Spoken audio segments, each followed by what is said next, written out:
Did you know employers love receiving thousands of generic resumes from online job boards? No, they don't. They don't. I hope you didn't believe that.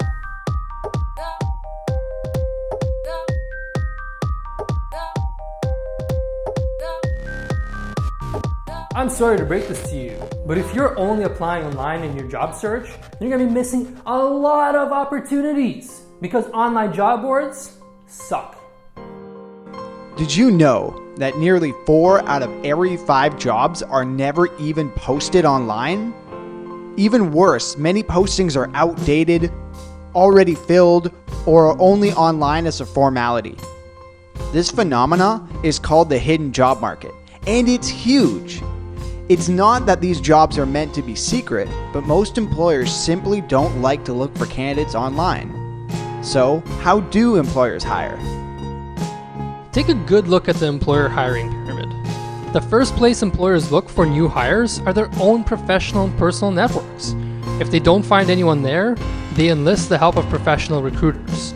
And if neither of these work, only then do employers turn to post their job online.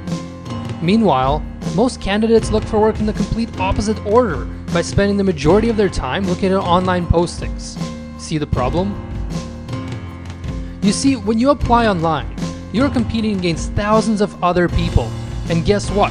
Employers don't have the time to look at each individual resume. As a recruiter, your goal is to find 5 to 7 qualified candidates to interview. So if you find 5 to 7 qualified candidates in the first 10 resumes and you have 1,000 resumes, you don't look at the next 990. You just don't, especially if you use an ATS system. ATS, Applicant Tracking Software, aka the robots who read your resume. Employers who receive thousands of resumes use ATS to filter out unqualified candidates. So if your resume has grammar or spelling errors, you will be filtered out. If your resume lacks specific keywords related to the posting, you will be filtered out. If you took the time to nicely format your resume with fancy fonts and images that the software can't read, you will be filtered out. So unless you want to flip burgers, wait tables, or get in on the ground floor of the next hot pyramid scheme, save yourself countless hours of hair-pulling frustration and limit the time you spend applying online. One of the essential frustrations is feeling like it is a purely solo activity, that it is something that you lock yourself down in a room with a computer and just tear apart the internet. You look for work until you can't stand it anymore, and then you take the rest of the day off. A lot of times people, especially young people, think, okay, we're going to stay home, go on the computer, find the jobs, and that's it, you know? We tell people get out of the house. Networking is the number one way that people get jobs, and you can't network unless you are out there talking to people. Networking used to freak me out because I thought networking only existed in those networking events. I'm sure you guys have been to those. The ones where you suit up like Barney Stinson, bring your business cards. You enter this room full of people that you don't know, and you have to break into these conversations and introduce yourself and sell yourself. And it's just this really intimidating process. And for me, it used to be really awkward.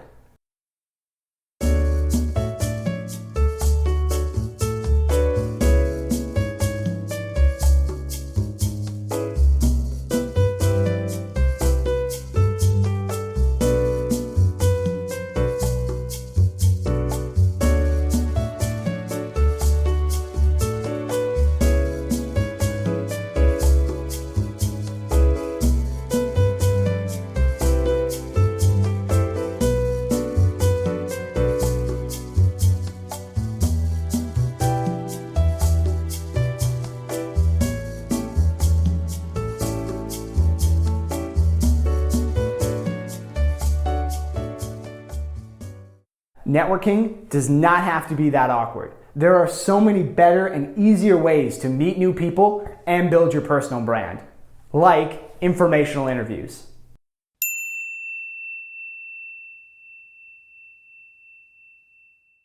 Taking somebody out for coffee goes a long way, and coming at them not asking for a job, just asking to learn more about the work environment, learn more about that company.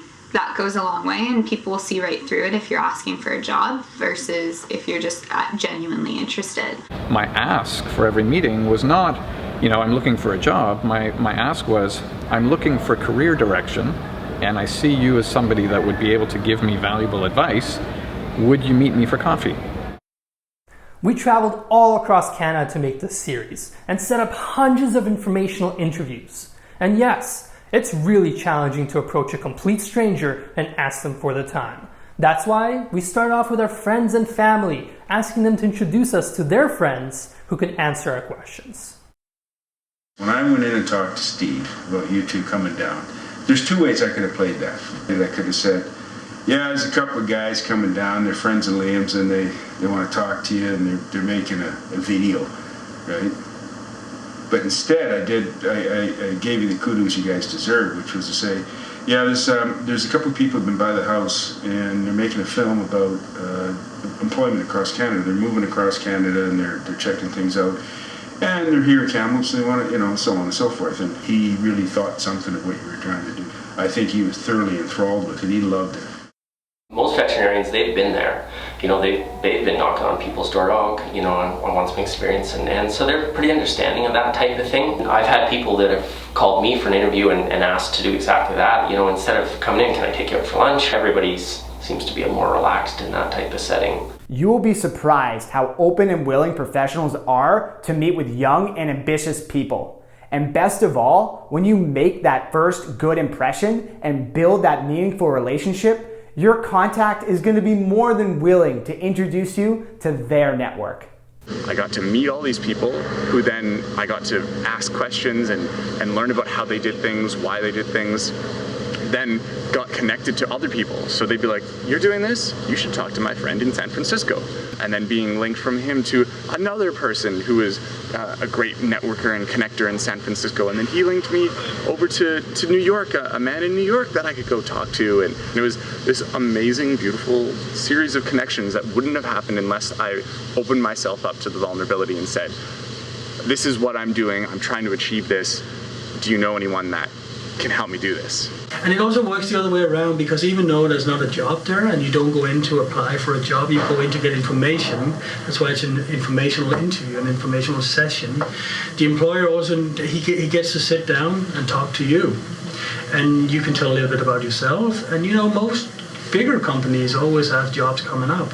I got calls from 4 people that I had networked with, but all of them the same call saying, we met, I was impressed with you.